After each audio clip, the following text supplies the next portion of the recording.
Good day, everybody. Hey, it's Chris Gallagher, the Preacher's Pen weekly Bible study series. We are in John chapter 11 today. I'm hoping that you are going to join us and that you're going to follow along as we go throughout this chapter the entire week. This chapter is significant because it talks about the death of Lazarus, the resurrection of Lazarus, but it talks about the people's response to the teachings and the actions of Jesus. We know as Christians that actions are extremely important, especially in the life of Christ. As Luke records in the book of Acts, in Acts chapter 1 and verse 1, as he writes to Theophilus, he says that this is all that Jesus began to both do and teach, referring to the Gospel of Luke. We know that it's important because Jesus is the Messiah. He is the Christ. And in John chapter 11, we see the power of Jesus, but we also see the reaction of the people around him. Now, yesterday we began by reading through John chapter 11. Today we're going to encounter some verses from verse 1 to about really verse 16. And it seems like a lot to do in a little bit of time, but we want to set this up so when we get to the resurrection of Jesus tomorrow, we're going to give you some more details as we talk about the power of Jesus. So here's what you need to remember. In this scene, there are several people. There's going to be Mary and Martha. There's going to be Lazarus, Jesus. There's going to be his disciples, and there's also going to be the multitudes and the crowds. So, John chapter 11 verse 1 says that Lazarus of Bethany was ill. Now, we're very familiar with Mary and Martha. We're familiar with them because of the famous scene of when Martha is cooking and Mary is listening to Jesus, and Martha wants Mary to come and listen.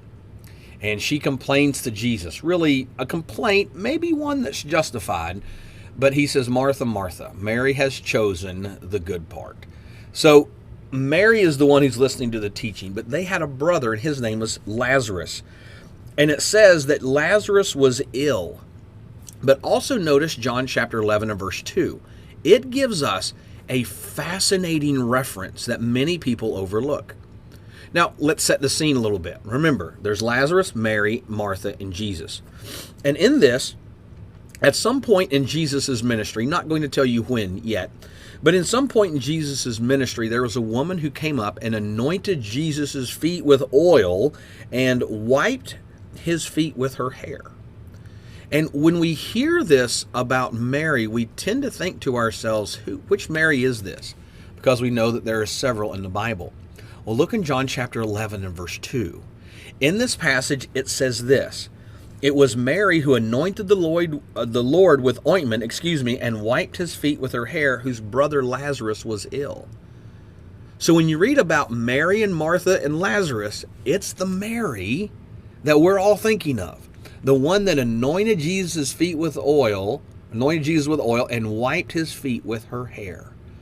That fascinating scene of that costly ointment that's used, that's Mary. And we get a reference to that in John chapter 11. Fascinating to look at Matthew, Mark, Luke, and John. And then see how these intertwine, but yet then they separate into different historic accounts and they come back together, and it's fascinating. But it's Lazarus that's sick. So in verse 3 it says the sisters, that's Mary and Martha, sent word to Jesus saying to Jesus, the one whom you love is ill. So Lazarus is sick. He's deathly sick, apparently, no pun intended, but he's got some issues going on, so they go to the one person that can heal him. They go to Jesus. And it says, when Jesus heard this, he told them, the sickness does not lead to death, for it is for the glory of God, that the Son of God may be glorified through it. Now, in our lives, when we look at the glory of God, many times what we'll do is we'll look to certain events and happenings that take place, which is exactly right. But look at what Jesus says. This sickness is not unto death. But if we scroll down a little bit, we find out that this sickness was to death of a physical sense, but Jesus knew what he was doing. He knew that he was going to be able to change this discussion. He was going to be able to heal Lazarus and to bring him back. And he says that this was done, or that this sickness is happening, and it's not to death, so that the Son of God may be glorified. If you go throughout the Bible, especially in John chapter 2, you begin to see this with the miracle of the water turning to wine. Jesus had a time period. He knew that his time was coming, and it hasn't been there yet. But now we're starting to see, as we get closer and grow closer to the cross of Jesus, that Jesus' time is coming to be revealed as to who he is. And he's now talking about that revelation, that the Son of God may be glorified. Now, remember, he says this to his disciples, to the individual that was sent by the sisters. Verse 5. Now Jesus loved Martha and her sister and Lazarus. So when he heard Lazarus was ill, he stayed 2 days longer in the place where he was. He knew that he was sick, but he knew that God was going to be glorified, so he stayed 2 days longer. It says, after this, he said to the disciples, let us go to Judea again. The disciple says, Rabbi, the Jews were seeking to stone you, and you're going to go there again. The disciple said, they're going to kill you, and you want to go back. That's what they're telling him. In our discussion, our day and age, they're trying to kill you, and you want to go back to them. And Jesus is explaining this to them. The disciples further said, Rabbi, the Jews were seeking you, and they're going, and you're going there again. After Jesus says, let's go. Verse 9. Jesus answered, are there not 12 hours in a day? If anyone walks in the day, he does not stumble because he sees the light of this world. But if anyone walks in light, he stumbles because the light is not in him. Jesus is talking about a revelation, because Jesus knows, and if you go through and you scroll through the book of John, you get into chapter 12 and 13 and 14 and 15, you'll see that it's coming to the revelation of Jesus, that all of this is going to be revealed as to who Jesus is. Verse 11.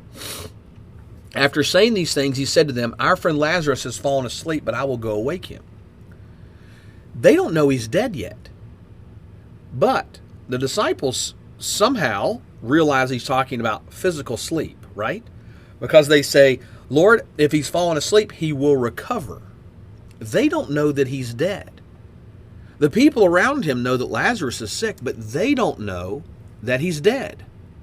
Remember that in your mind. So, this is what happens. It says, verse 13, Jesus had spoken of his death, but they thought he meant taking a rest in sleep. They don't know what's about to happen. Verse 14, Jesus told them plainly, Lazarus has died. How did he know this? Now, we're not there, and John is writing things that we can believe and that we can have faith through these things. But we don't see another person coming to Jesus and saying Lazarus is dead. But yet Jesus knew, talk about knowledge, Jesus knew that Lazarus is dead. Go back up to what the disciples heard. The disciples heard that this sickness is not to death. So they're thinking, okay, he's got, and I don't know, but he's got the common cold. So this is not going to be that bad. Then they hear Jesus say, we're going to go wake him up. And they think, oh, okay, all right, we're going to wake him up. If he's sleeping, he's going to get up. But he's going to go back to wake this man up in a town that was trying to kill him. The disciples' minds have to be spinning at this point. But he goes on down and he says, Lazarus has died, and for your sake, I'm glad I was not there so that you may believe. But let's go to him. Specifically to the disciples, he's telling them, I'm glad for your sake. Well, what's coming down the road? Jesus is going to die and Jesus is going to be resurrected. He's told them that he's coming back. This is just a small glimpse into what's coming forth in the future. I believe an amazing passage. So verse 16, where we leave off today, it says, so Thomas, called the twin, said to his fellow disciples, let us go that we may die with him. They're still thinking that Jesus is not going to make it, that Jesus is going to die. So Thomas says, let's just go. Let's go with him. If he's going to die for waking this guy up that's dead, then let's go. Let's see what's going to happen. They were ready. Very interesting passage as you start from the beginning, but let me ask you a question. If you know somebody that's sick, somebody that's in need of healing, do you take them to Jesus? Mary and Martha saw that Lazarus needed help. They went to the one person that could help. One person is Jesus. Are you taking people to meet Jesus? Just something to think about as you go throughout your day. Join us again tomorrow as we dive deeper into John chapter 11 when Jesus arrives at Bethany and Jesus is going to talk to Martha and to Mary. Beautiful discussion going to take place. But as always, check us out, preacherspin.org. Follow us online. If you're watching us on YouTube or Rumble, subscribe to our channel. Be part of this. We would love to have you as a part of our online family as we study together. But as always, have a great day. Be blessed. And as always, we look forward to talking to you soon.